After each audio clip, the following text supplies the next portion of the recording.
Hello বন্ধুরা, মিষ্টির home kitchen চ্যানেলে সবাইকে জানাই ওয়েলকাম। যারা চ্যানেলটা নতুন দেখছো এখনই সাবস্ক্রাইব করে নিও, আর ভিডিওটা ভালো লাগলে একটা লাইক করে নিও। সাবস্ক্রাইবের পাশে যে বেল আইকনটা আছে সেটাকে টিপে দিও, এতে করে আমার সব রান্নার নোটিফিকেশান সবার আগে তোমাদের কাছে পৌঁছাবে। তো আমি আজকে বানাবো ডিমের ঝোল। তো কি করে বানায় তা তোমরা দেখতে থাকো। কড়াই বসিয়ে দিয়েছি, কড়াই গরম করে নিয়েছি, তেল দিয়ে দিলাম। এবার আমি ডিমগুলো আগে থেকে সেদ্ধ করে রেখেছিলাম দিয়ে দিচ্ছি একটা একটা করে। এখানে আমি 4টা ডিমের ঝোল করব। তো এবার আমি দিয়ে দেব হলুদ গুঁড়ো,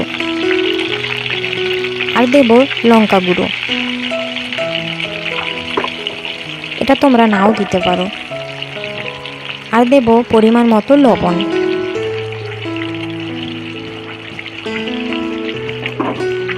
এবার নেড়ে চেড়ে ভালো করে ভেজে নেব। ডিমগুলো ভাজা হয়ে গেছে, এবার আমি তুলে নিয়েছি। সেই তেলেই আমি ফোড়ন দিয়ে দেব। দিচ্ছি গোটা জিরে। ফোড়নটা কিছুটা ভাজা হয়ে গেছে, এবার আমি কেটে রাখা পেঁয়াজ দিয়ে দেব।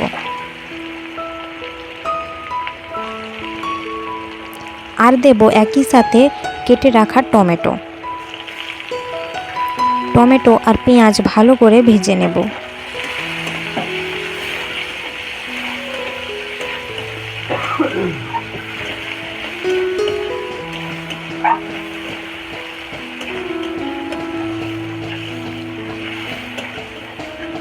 এবার আমি আগে থেকে আদা রসুনের পেস্ট করে রেখেছিলাম, পেস্ট দিয়ে দেব।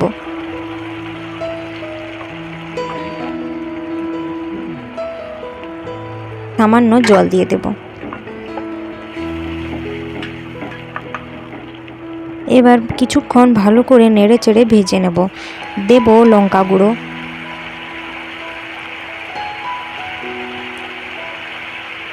আর দেব হলুদ গুঁড়ো, আর 1 চামচ দেব জিরে গুঁড়ো। আর কালারের জন্য আমি এখানে দিচ্ছি কাশ্মীরি লঙ্কা গুঁড়ো। এবার ভালো করে মশলাগুলো মিক্স করে কিছুক্ষণ কষিয়ে নেব।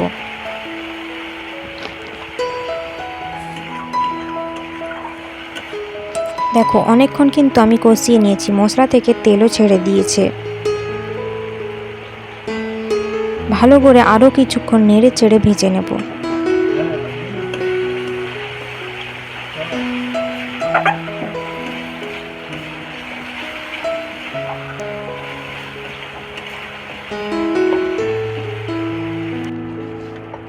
দেখো একদম মশলা থেকে তেল ছেড়ে দিয়েছে, আর মশলাটা খুব সুন্দরভাবে ভাজা হয়ে গেছে। এবার আমি ঝোলের জন্য জল দিয়ে দিচ্ছি।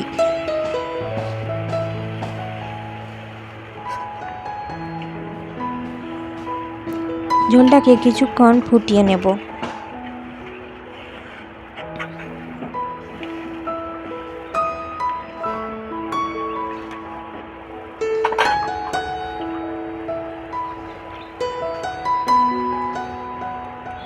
এবার আমি ঝোলের পরিমাণে দিয়ে দিচ্ছি নুন।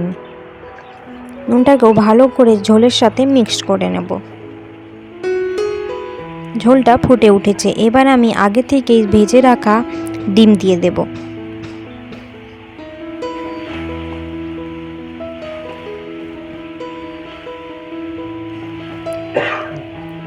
মিনিট 2 ভালো করে আমি এগুলোকে ফুটতে দেব।